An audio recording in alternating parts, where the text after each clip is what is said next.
Olá, seja bem-vindo à conversa. Hoje recebemos um dos mais talentosos de toda a história do Futebol Clube do Porto. Um jogador com magia nos pés e na personalidade que encantou e também se encantou pelo Futebol Clube do Porto, pelos seus adeptos, pelo clube, pela cidade, desde o momento em que cá chegou. Vestia a camisola 7, está connosco o Ricardo Quaresma. Ricardo, obrigado por estares hoje aqui no Dragão connosco. É verdade tudo isto, quer dizer, a parte dos elogios sou eu que a assumo, a parte que também te encantaste pelo Futebol Clube do Porto, especialmente a partir de 2004, quando cá chegaste, ainda hoje é algo que os adeptos se perguntam como é que isso começou e como é que cresceu.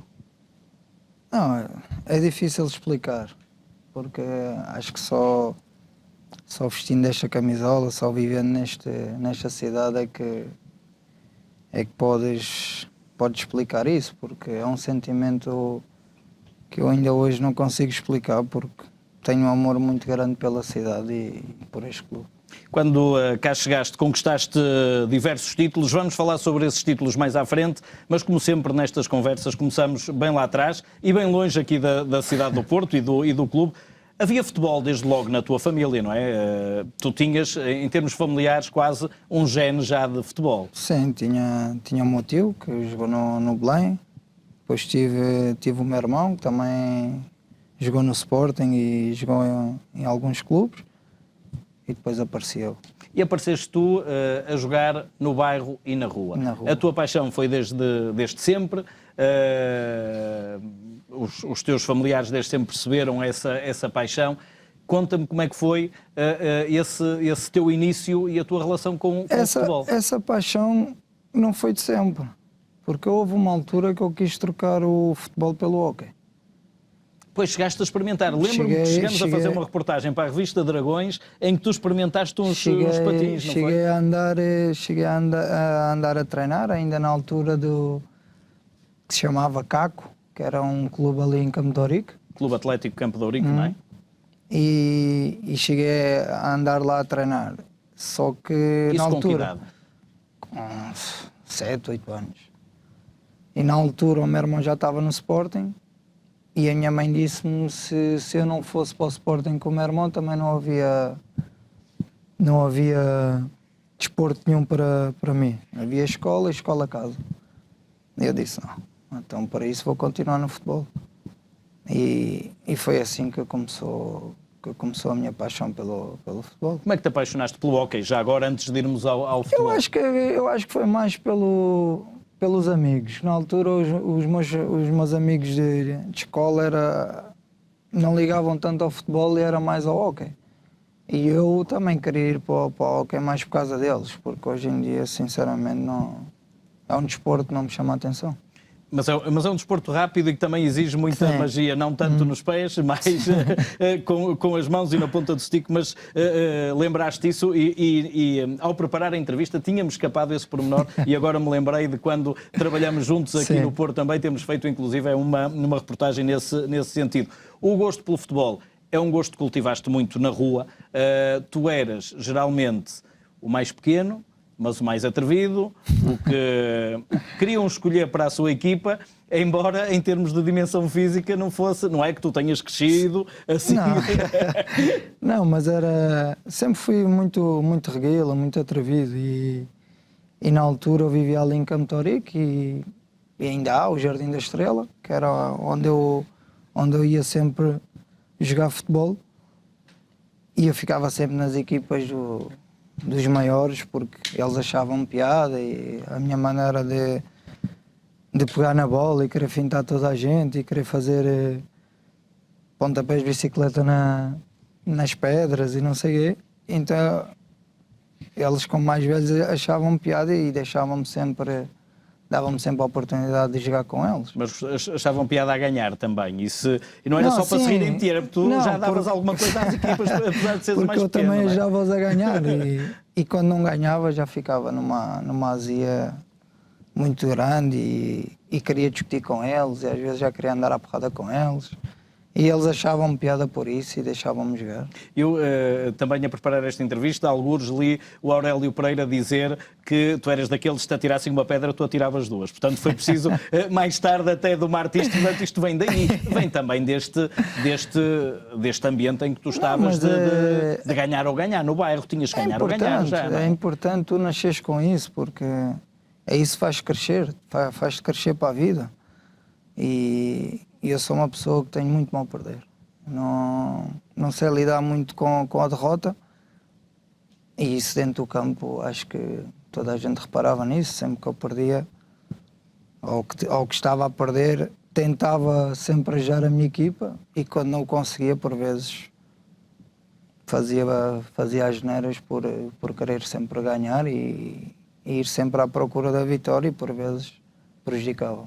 As neiras que tu não fizeste das grandes na tua vida, tu desde logo és um ganhador na vida, porque o ambiente muitas vezes em que se é criado, tu tens que resistir um bocadinho a algumas tentações. Tu eras um amante do perigo, já o disseste, fazer bicicletas no cimento, mas resististe a todos os outros perigos que viste passar por ti. Sim, felizmente passou muita coisa por mim. E eu digo felizmente porque fez-me ver o que é o lado bom e o que é o lado mau. E acho que isso é importante, tu saberes qual é o caminho que deves caminhar.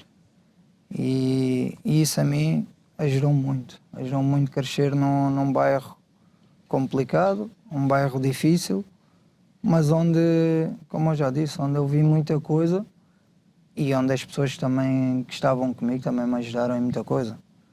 E isso fez-me crescer como homem. Ricardo, para além do bairro em si, a tua etnia, o facto de seres cigano, era também outro fator que fazia com que, eventualmente, olhasses para as pessoas ou tentasses perceber nas pessoas o olhar que elas tinham para ti?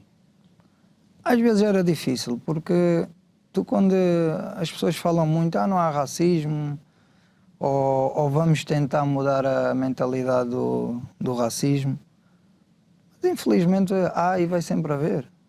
E eu sentia que às vezes as pessoas olhavam para mim de maneira diferente. Qualquer coisa que acontecesse olhavam para mim, não quer dizer que me culpassem, mas às vezes o olhar diz muita coisa. E eu sentia isso, sentia que era diferente das outras crianças, mas isso sempre me deu força. E eu já disse isso várias vezes, tenho muito orgulho em ser cigano, e nasci cigano e hei de morrer cigano. E uma diferença que tu cultivaste pela positiva nessa tua forma de olhar a vida e depois de olhar para o futebol. Quando diz as pessoas olham para ti, estamos a falar na parte da etnia, mas na parte do futebol, quando é que olharam para ti a sério? Quando é que realmente, neste caso o Sporting, olhou para ti a sério e te levou? Eu acho que nas camadas jovens já se falava muito em mim. Pela minha reverência, pelas coisas que eu fazia. Mas antes disso, como é que vais lá parar? Como é que foi? Eu começo no DDS, em Campo de Ourique. Depois é na fase que o meu irmão vai para o Sporting. E o Sporting também me leva para treinar a experiência nas escolas do Sporting. E eu faço um treino pelo Sporting e já fiquei no Sporting. E aí começa. Só que lá está, toda a gente dizia que eu tinha muito talento, que tinha muita qualidade, mas poucos acreditavam que eu ia chegar onde cheguei. E eu gosto, sempre gostei de desafios. A minha vida é um desafio. E eu dizia a eles, e às vezes dizia lá no bairro, às vezes via pessoas que já tinham boa vida a passarem com bons carros. Eu lembro-me uma vez de ver um Ferrari a passar e eu dizer um dia hei de ter um Ferrari. E muitos que estavam ao meu lado olharam para mim e riam-se. Porque na altura eu não tinha nada, era de famílias humildes. E muita gente duvidava de se eu ia conseguir chegar lá acima. Não duvidavam do meu talento, mas duvidavam da minha cabeça. Mas enganaram. Se calhar muitos que eles metiam tudo por eles, ficaram ao meio do caminho e eu consegui chegar onde cheguei. Dizias que desde logo te destacaste, falava-se logo do Quaresma, aliás tu no Sub-16 és logo campeão da Europa, fazes 2 golos na final, mas antes de chegarmos aí, como é que foi este teu trajeto nos pequenos, mesmo pequenos, não é? Não estamos a falar ainda nos juvenis. Eu nunca joguei no meu escalão. Sempre acima, não é? Sempre acima, eu joguei sempre acima. E logo aí já é porque as pessoas já acreditavam em mim, só que lá está, como eu era de um bairro complicado e sempre desde pequeno que tive sempre aquela personalidade forte, dizia aquilo que pensava. E então muita gente duvidava, não, lá está, não do meu talento, mas da minha cabeça. E eu acho que eles começam a acreditar mais em mim no partido europeu, do que tu acabaste de falar, não é? de Sub-16. Porque eu quando vou para o campeonato, a gente acaba de sermos campeões europeus, e eu quando chego ao Sporting, eu passo dos juvenis logo para a equipa B. Na altura, a primeira fase das equipas B, começaram-se a fazer as equipas B nos clubes. E eu tinha 16 anos, começo a treinar com a equipa B, faço uns joguinhos, não jogava sempre, mas sempre deu para aprender alguma coisa. E depois já com 17 anos já vem o Bologna e teve a coragem de me lançar. Ricardo, no meio de tudo isto, tu foste campeão nas camadas jovens pelo Sporting. Porque era normal também, até naquela altura. Qual era a tua referência de jogador, ou referências? Eu tinha muito o Figo. Olhava para o Figo como um exemplo. Tinha sido considerado o melhor jogador do mundo por ali, não é? Gostava muito do Figo. Mas tinha jogadores que eu gostava muito e na altura onde a gente treinava víamos muitos jogadores dos séniores ali perto de nós. Então tinha o Balakov, tinha Erdanov, tinha Figo, Paulo Sousa. E eram jogadores que tu, claro, olhavas para eles e ficavas a pensar, um dia também hei de chegar aqui. Mas assim o mais marcava era o Figo. E eu ia-te perguntar, paralelamente a isto, tu ganhaste nas camadas jovens do Sporting, mas assististe ao Porto a limpar tudo naqueles anos 90, a nível sénior, não é? Ou seja, tu olhavas para o Balakov, para o Paulo Sousa, para o Juskoviak, para o Jordanov, mas vias, era ganhar o Jardel, o Capucho, o Drolovic, o Zahovic. Alguma vez imaginaste que podias vir para cá acima? Não, por acaso não. Nunca me passou para a cabeça vir parar ao Porto.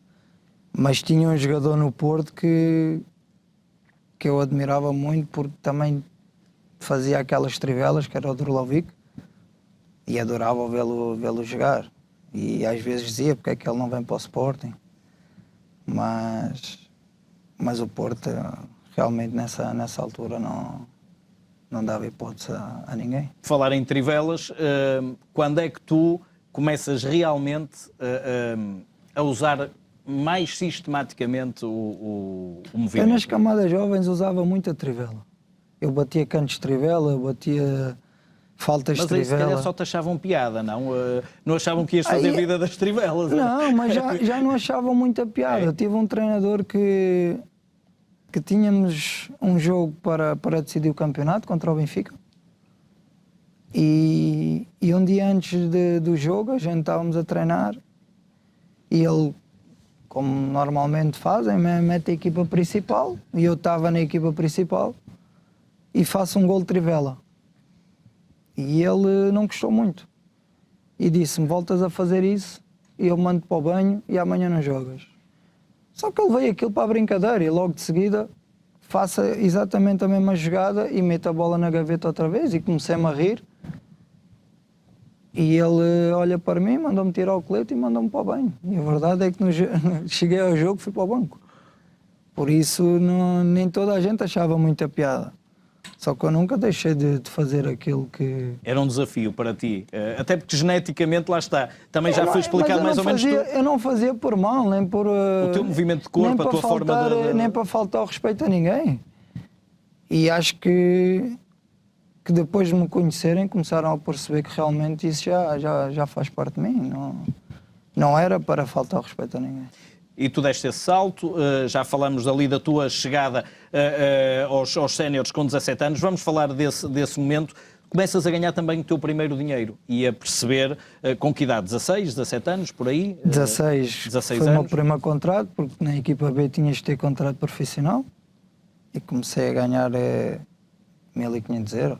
E começas tu a perceber que podes finalmente também Não, e aí, tu e ajudar a tua família naquilo sim, que era o teu grande sim, objetivo. Aí comecei a meter na cabeça que era isto que eu queria e era isto que me ia levantar a mim e à minha família. E então aí comecei a levar o futebol mais a sério. Por essa altura, tu ainda te penduravas no elétrico para ir para os treinos ou já não? Ainda não tinhas carro, não é? Muitas vezes ia na pendura do elétrico, muitas vezes entrava no metro sem bilhete, entrava nos autocarros sem bilhete, pela porta de trás. É experiências que a gente vai fazendo e vamos aprendendo. Obviamente que hoje em dia já não há... Hoje em dia não vou deixar os meus filhos fazerem isso, porque também a vida é outra. Mas naquela altura foram coisas que eu fiz e que não me arrependo. E que depois, nada. quando tiveste o teu primeiro carro também, já sénior do Sporting, se calhar às vezes ia ao lado do elétrico e vias algumas malandrizes dessas e revias-te, não é? Começo-me a rir.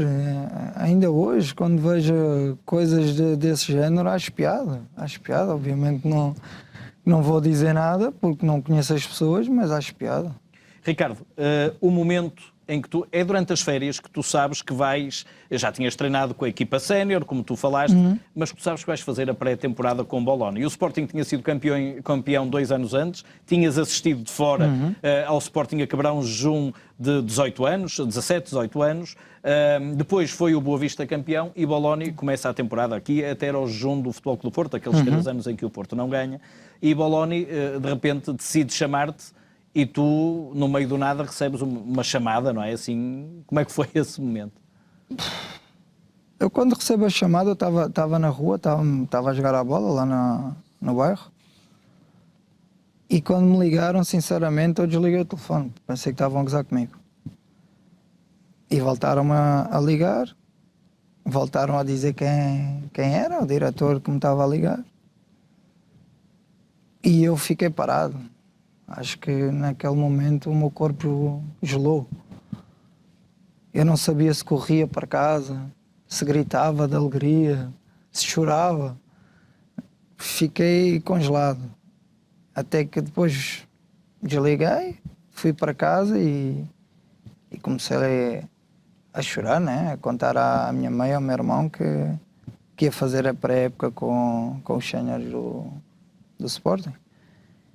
E aí já comecei-me a preparar e comecei a meter na cabeça que tinha que dar tudo o que tinha para assegurar essa oportunidade. Tudo o que tu querias estava nesse telefonema, muito jovem, e a tua estreia é contra o Porto, se não estou em erro, não é? Primeiro jogo da temporada, jogo de má memória para o Porto, Costinha é expulso, o Juskoviak faz o gol da vitória do Sporting, ou seja, tu ainda... Não foi o Juskoviak. Não foi o... Foi o...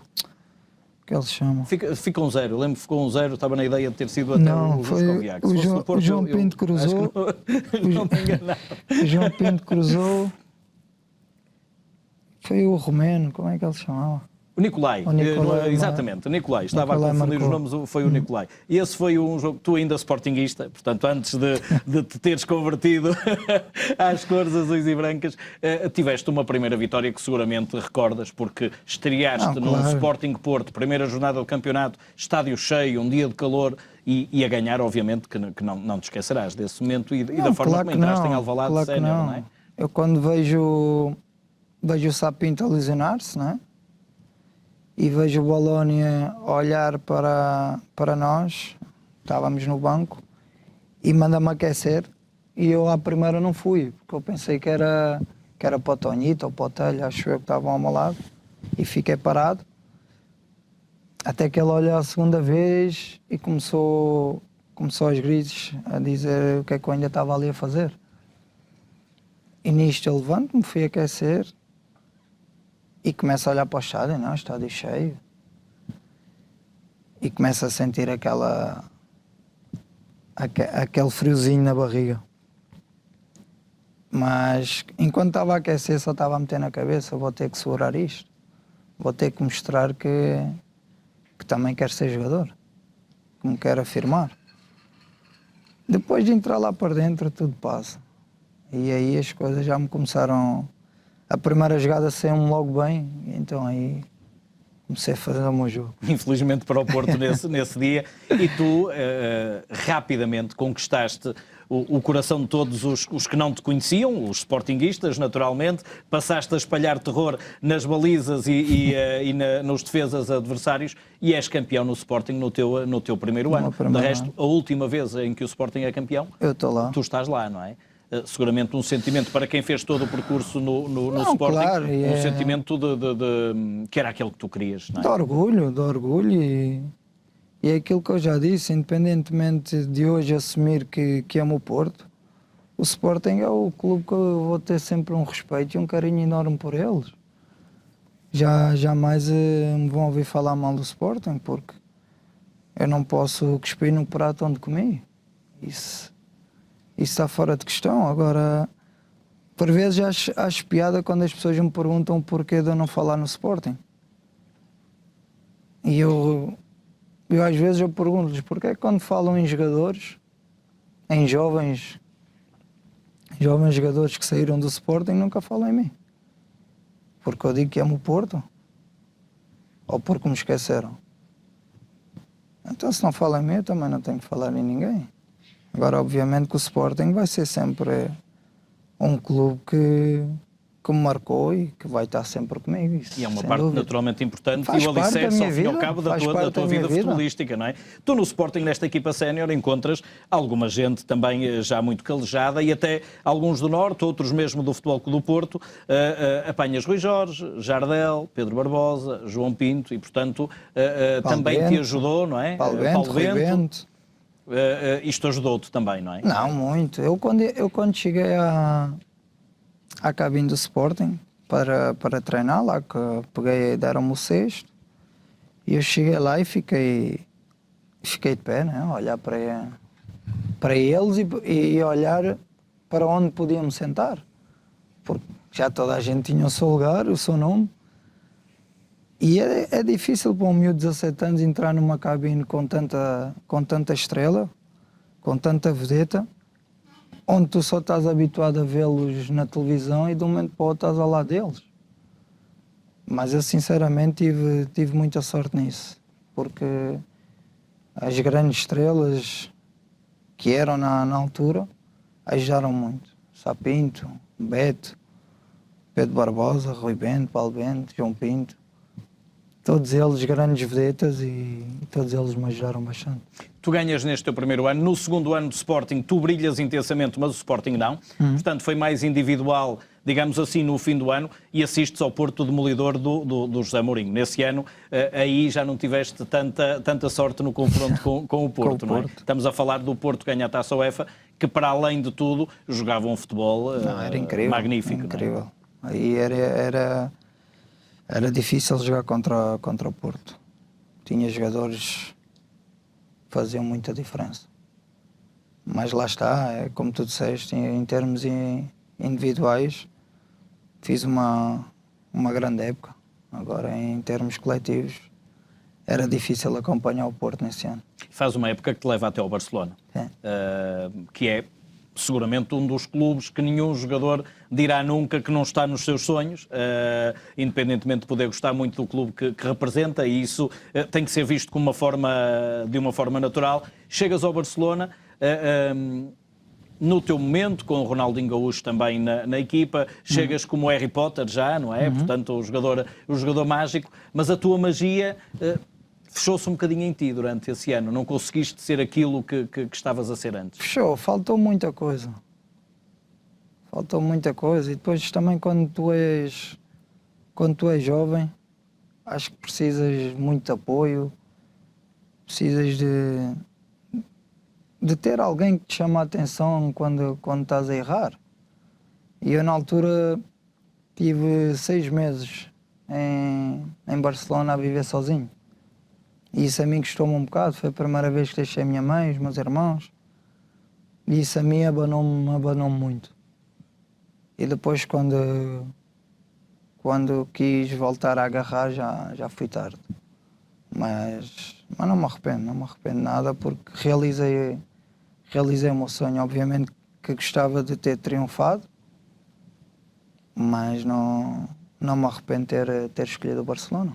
E aceitas no fim dessa temporada um dos maiores desafios, imagino eu, da tua vida, que tem a ver também um bocadinho com o teu ego. Tu entras no negócio Deco do Barcelona, ou seja, o Futebol Clube do Porto, o Porto é campeão da Europa nesse ano, Deco transfere-se para o Barcelona e tu vens dentro de um pacote, obviamente, com o teu valor, entre aspas, descontado no valor total. Isto para o teu ego na altura, apesar de quereres dar esse passo, custou-te? Porque na altura o Deco é que é campeão da Europa, não é? E tu acabas de não conseguir ser aquilo que Não, a mim custou-me porque lá está, eu não acho ninguém melhor que eu. E nunca achei. E então isso é como tu dizes, para o meu ego, para o meu orgulho, feriu-me. Sair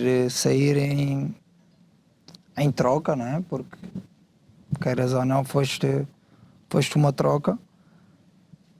E eu quando venho para o Porto, eu próprio meti na cabeça, ok, vou para o Porto, mas também vão ver que não perderam nada em ir-me buscar. E foi isso que aconteceu. No primeiro ano que chego ao Porto, um ano complicado, onde tivemos 3 treinadores, um ano difícil. Antes de falares desse ano, deixa-me falar do dia. O dia em que chegas ao Porto. É nesse dia que sentes alguma coisa diferente? Já disseste que nunca tinhas pensado vir cá para cima, não é? Quando venho para o Porto, antes de chegar nesse dia, quando venho para o Porto e quando o Jorge me fala de Portugal, eu queria voltar ao Sporting. Porque era normal, era o único clube que eu conhecia em Portugal. E eu queria regressar à minha casa. E senti que o Sporting andou-me ali a contar histórias. E senti que já não me queriam aceitar com aquela vontade, com aquele carinho que me tinham dado. Até que falo com o presidente.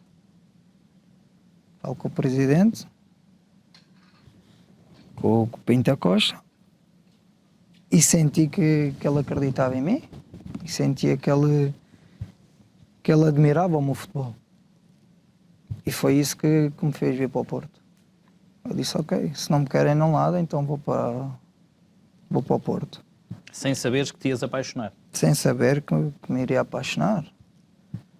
E quando entro no Porto, e entro a primeira vez na cabine, e onde tinha grandes referências, como Jorge Costa, Vítor Bahia, para mim foram as maiores referências do Porto com quem eu joguei. Aí eu percebi que o Porto era diferente. E aí eu percebi, estou na casa certa. Então se estou na casa certa, agora é fazer de tudo para que nunca assaltem esta casa. Tu já falaste que esse teu primeiro ano, agora falando desse teu primeiro ano, estamos a falar de 2004, 2005, um ano após o Porto ser campeão da Europa, um ano após saída dos jogadores importantes, um ano em que ficaram os jogadores que queriam ter saído e que acabaram até alguns por sair a meio de janeiro, um ano difícil, em que apesar de tudo, tu ganhas a Supertaça e és campeão do mundo. Vamos por partes. Supertaça, Benfica. Tu ganhas a Supertaça, porque tu fazes, ainda por cima num jogador que tinha saído mal do Porto, que era o Argel, tu fazes-lhe uma maldade enorme em Coimbra e fazes o golo que decide a Supertaça. Sim, e aí comecei logo bem. E o Argel por acaso andou o jogo todo com aquelas coisas dele, né? Que de bater a toda a gente e que acontecia. E eu olhava para ele como olhava para muitos jogadores, olhava para ele e disse, ok, deixa-me ter uma oportunidade que a gente já conversa. E assim que tive essa oportunidade dentro da área, não hesitei e tive a felicidade de fazer o golo e de conquistarmos a taça. E depois vamos para o Mónaco. Onde fazes um golaço na Supertaça Europeia, com o Valência, onde joguei ao banco e acabei por entrar e acabo de fazer um grande gol. E depois foi uma época difícil para nós. Uma época em que tu estás a falar, tu quando conquistas a Supertaça já estamos a falar do segundo treinador, que é o Vítor Fernandes, porque o primeiro tinha sido o Del Neri, com a ruptura, e portanto teve depois, pouco tempo. Foi muito pouco tempo, menos de um mês. Depois com o Fernandes até janeiro, portanto é uma época de 3 treinadores, que até é uma época rara no futebol do Porto. Tu ainda assim consegues ser, estava há pouco a falar, campeão do mundo em Yokohama, não é? Naquela final de tantos e tantos penaltis. E estiveram na luta pelo campeonato, apesar de 20 pontos perdidos em casa até à penúltima jornada, ou até a última mesmo. Eu ia falar nisso, que foi uma época difícil para nós e mesmo assim lutámos até a última jornada. Onde também, ok, não nos estava a correr muito bem as coisas, mas houve jogos que também facilitaram e que empurraram um bocadinho para o lado da luz. Mas isso, a gente já está habituado a isso. a lutar contra tudo e todos. Mas mesmo assim, com uma época difícil, fizemos ainda bons jogos e além disso tínhamos grandes jogadores.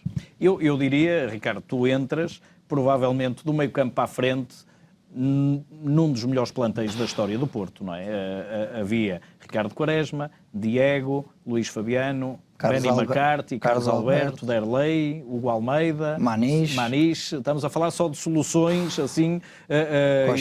Costinha, depois para trás o Pepe, estava a chegar o Pepe, Seitaridis, acabado de ser campeão da Europa, Jorge Costa, Pedro Emanuel, portanto, eu diria que é quase um crime essa equipa não ter sido campeã, não é? É isso que eu às vezes digo, comento com o meu filho, às vezes ele faz-me perguntas e eu quando falo de jogadores digo-lhe que o meu primeiro ano no Porto foi onde eu joguei com mais craques, onde tu olhavas para um plantel fantástico e como é que com esse plantel não conseguimos ganhar o campeonato. Como tu falavas, houve aqueles jogos esquisitos no Algarve. Houve jogos esquisitos, entre muitos, mas é coisas que já não é surpresa nenhuma. E que tu querias era triunfar no Futebol Clube do Porto e logo ao teu segundo ano triunfas, porque tu depois vieste, já só saíste do Porto campeão, com um treinador diferente, um treinador que te desafiava e que tu o desafiavas. A tua relação com o Adriano foi uma relação de desafio constante, tu a ele a ti. Foi, ao início, logo a primeira vez que ele me cumprimentou, eu vi logo, vou ter problemas. Porque ele cumprimentou-me e começou-me a fazer umas perguntas e eu comecei logo a perceber que ele ia puxar por mim, que ia ser um início difícil. Mas a verdade é que ele soube trabalhar comigo. Soube trabalhar comigo e soube aproveitar tudo o que eu tenho. E acabámos por fazer uma época fantástica. O início, as pessoas às vezes dizem o Adriense deixou o Quaresma os jogos todos no banco. No início não é verdade, tu foste umas vezes jogando, outras vezes entrando. Eu estou a lembrar, nos primeiros jogos tu entras no banco, com a Naval e com o Rio Ave, e resolves com o Rio Ave um jogo de 0-0 aos 87. Antes disso ele mandou-me para a bancada, não me convocou. Lembro-me que estávamos na Holanda a fazer a pré-época e íamos jogar contra Arsenal. Tottenham, há um jogo com o Tottenham, que é entre Bahia ou Elton, na altura a decisão do guarda-redes joga ao Bahia. Se não estou em erro, foi Tottenham, em Londres. Pronto. E ele manda... Na Holanda? Na Holanda. E ele manda-me para a bancada. Fui o único jogador que fui para a bancada. E eu aí comecei a perceber que não ia ter uma vida fácil com ele. Até que eu comecei a meter na cabeça, ok, se ele gosta de jogar assim, então eu vou ter que me adaptar à maneira que ele gosta. E comecei nos treinos, comecei E na altura, e isso é uma coisa que eu agradeço para o resto da vida, que tive jogadores em que me deram muita confiança. O caso de Jorge Costa, que na altura também estava a passar uma fase complicada com ele, onde me apoiou muito. O Bahia também, onde me apoiou muito, onde me deram sempre confiança, onde me deram sempre aquela palavra que eu precisava de ouvir.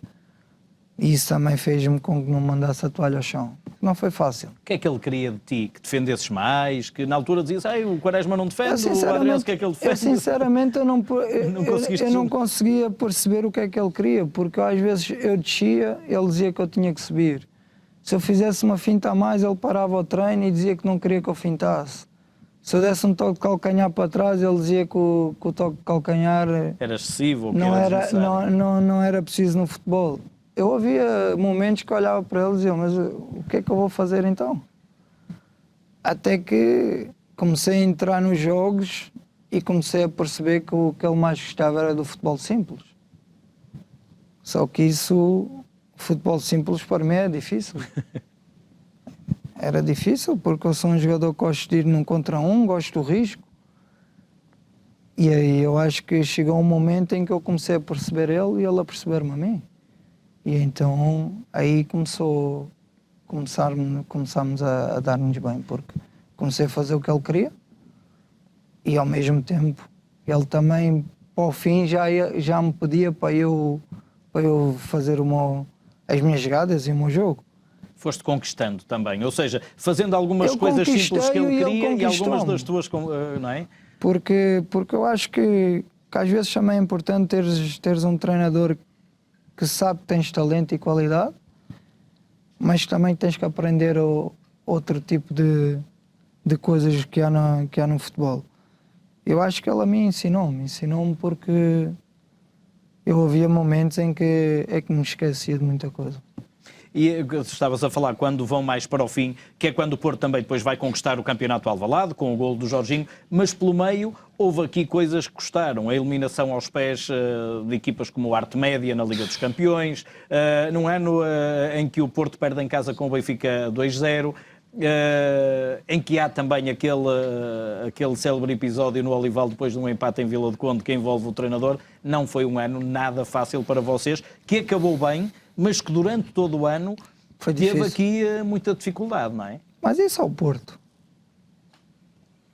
Isso é o Porto. Eu digo sempre que tu, para jogares no Porto, tens de estar preparado para a pressão o dia a dia, não é só no fim de semana. E essa é a diferença do Porto para os outros clubes. É que nos outros clubes a pressão é num sábado, é num domingo. E aqui não, aqui é o dia a dia. E tu tens que saber onde é que estás. Tens que saber o que é que vestes. Tens que saber em que cidade vives. E eu acho que havia muitos jogadores que eram craques, mas que às vezes não sabiam onde é que estavam e não sabiam que camisola que estavam a vestir. E nesse episódio que tu estás a dizer, que empatámos em Rio Ave e depois tivemos o problema que tivemos, muita gente assustou-se, mas acho que ficaram a perceber que isto é o Porto. Isto não é um clube qualquer. Tu sentias isso na pele, que sendo dos mais adorados pelos adeptos, também chegavas a ser dos mais assobiados. Quando tu, nos jogos, como todos os talentos têm de menor inspiração, vai no 1 contra 1 e não sai à primeira nem à segunda, tu sentias o bruá e os assobios das bancadas, porque chegaste a ser, não é? Eu sempre andei ali no limbo. No amor e no ódio. Mas eu acho que foi isso que me aproximou dos adeptos. Porque eles sabiam que eu tinha a personalidade mesmo, que quando me assobiavam eu pegava na bola e ia na mesma. Outra vez? Eu lembro-me de um jogo contra o Beira-Mar, que estávamos a perder 1-0, acho eu. E aos 90 minutos eu faço cruze de letra e a bola foi para a bancada. E eu senti que os adeptos queriam me matar. Mas isso é a minha personalidade. E eu não vou mudar a minha personalidade por ninguém. E então acho que isso foi isso que que nos uniu, porque eles também sabiam que eu dava tudo pelo clube. E que sentia o clube e continuo a sentir. Então acho que eles também sentiam isso, que eu sentia o clube e que dava tudo pelo clube. E a verdade é como tu dizes, por muito amor que eu sentia deles, por vezes também sentia que me queriam matar. Mas isso tu tens que perceber onde é que estás, e é nesses pequenos pormenores que tu tens que sentir ou que tens que perceber que isto é o Porto. E no Porto não é qualquer um que joga. E para ganhar nesse ano foi preciso ir ganhar Alvalade. Jogo decisivo, aliás, com o Sporting são jogos decisivos, quer do campeonato, quer da taça. O da taça logo depois do campeonato aqui, nos penaltis, mas o do campeonato com o golo na altura do Jorginho, não é? Uma ironia, o Porto basicamente não foi o jogo do título, mas não foi o jogo em que o Porto se sagrou campeão. Isso foi depois com Vitória em casa, que nem com o Guimarães. Uma ironia para ti, seres campeão pela primeira vez no Porto num jogo em Alvalade. É. Voltar a ir à casa onde me viu crescer e ser campeão pelo Porto não deve ter sido fácil para os sportinguistas. Mas a verdade é que eu fiquei bastante feliz. E é como eu já disse, o Porto para mim é o Porto. E será sempre o Porto. E o Sporting é um clube que eu respeito, que eu gosto, tenho um carinho enorme, mas o Porto é o Porto. Logo depois desse jogo do campeonato, o tal da taça, naquela altura a luta era muito entre Porto e Sporting, um jogo aqui com prolongamento, com expulsões, com penaltis, com o célebre episódio do Ricardo, não é? Com o Vítor. E depois o Vítor a dizer também ao João Moutinho que ia defender o penalti dele, e defendeu. E foi um jogo de stress. Foi um jogo de stress, mas ao mesmo tempo um jogo fantástico, porque tanto o Sporting como nós acho que fizemos um jogo fantástico nesse dia. E qualquer um podia ter ganho esse jogo. Eu lembro especialmente desse jogo, que na altura também o comentei para a RTP, que foi um jogo de 120 minutos e penaltis. Começámos a perder 1-0 e depois eu cruzei e o Benny McCarthy fez o empate. Depois disto, Porto campeão, festa em casa com o Vitória, festa no Dragão também especial, seguramente, não é? Embora já estivessem praticamente campeões nesse jogo. Uhum. Aliás, neste ano são campeões em Penafiel. A festa é em Penafiel. Com o Vitória é só a festa final. O jogo do título é em Penafiel com um penalti do Ibson, se não estou em erro. Eu não joguei, fiquei de fora, ficou o Lúcio. O Lúcio estava lesionado também. Porque íamos ter a final da taça contra o Vitória de Setúbal. Contra o Setúbal. Então o Quadriense deixou alguns jogadores de fora. Mas estava lá no estádio e foi algo que eu não vou esquecer, porque foi o meu primeiro campeonato pelo Porto e foi uma festa incrível. E a taça a seguir? Portanto, tu conquistas o campeonato e fazes dobradinho. Se no teu primeiro ano já tinhas ganho uma supertaça e um campeonato do mundo de clubes, no segundo, campeão nacional e dobradinha, com uma trivela a cruzar para o Adriano. Não foi trivela, foi por dentro, cruzamento por dentro, exatamente, lá direito de quem olha para o Estádio Nacional na transmissão televisiva, para o Adriano, que veio dar jeito nesse ano, chegou a meio, não é? E ainda fez 11 ou 12 gols. Muitos gols ainda. Faltava-te isso também, ir ao Jamor, porque é algo que o jogador gosta sempre de subir àquela tribuna. Sim. e poder subir até. Eu já tinha ido lá pelo Sporting. Mas faltava-te pelo Porto. Pelo Porto. E para mim foi especial porque na altura o Scolari deixou-me de fora. Depois da época que eu fiz, não fui, não sei se foi ao Europeu ou ao Mundial. Estamos a falar em 2006, Mundial. Foi Mundial, fiquei de fora. E para mim foi especial porque ele estava a ver o jogo lá no Estádio Nacional. E para mim foi especial porque, mais uma vez, provei que devia lá estar e não estive.